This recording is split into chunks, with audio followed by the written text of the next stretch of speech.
Thank you, Lawrence. It looks like the shelter program for the homeless in San Francisco is growing with the addition of 430 shelter beds. The beds will be used to get people off the streets in locations in Lower Nob Hill and in the Theater District. And KRON 4's Rob Nesbitt talked to the CEO of a nonprofit running one of the locations. He joins us live in the newsroom. And Rob, they're describing these shelters as innovative. Sounds good. They are, Catherine. The city says congregate shelters will always be a part of their homelessness response system, but that the pandemic and feedback from those experiencing homelessness led to a new shelter concept. This is a look inside 711 Post Street in San Francisco, a youth hostel turned homeless shelter that will be run by Urban Alchemy. CEO Dr. Lena Miller says the privacy and independence of individual rooms were a big ask by those experiencing homelessness. And what we learn is most people do not like congregate shelters.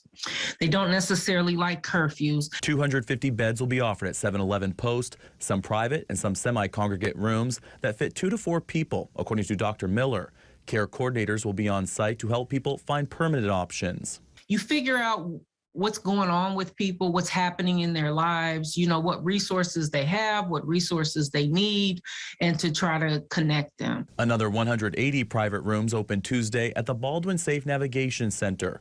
According to Deputy Director for the Department of Homelessness and Supportive Housing, Emily Cohen, the 6th Street location includes a medical clinic. People can access benefits, health care, housing assistance. Cohen says the 430 beds at 2 locations will be essential as the city phases out the shelter-in-place hotels that were used during the pandemic. We go hotel by hotel, really work to rehouse the guests that are there, making sure people aren't, discharged to the street or, not offered an option. She says 1,100 people who were living in a hotel have been permanently housed. Some shelter-in-place hotels will continue to operate, according to Cohen, and the city has purchased 2 of the hotels to convert into permanent housing. Number one thing that we hear from people experiencing homelessness is that they want a safe, dignified place to go inside.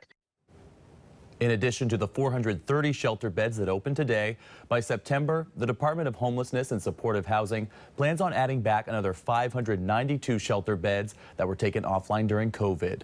Reporting live in the newsroom, I'm Rob Nesbitt, KRON 4 News.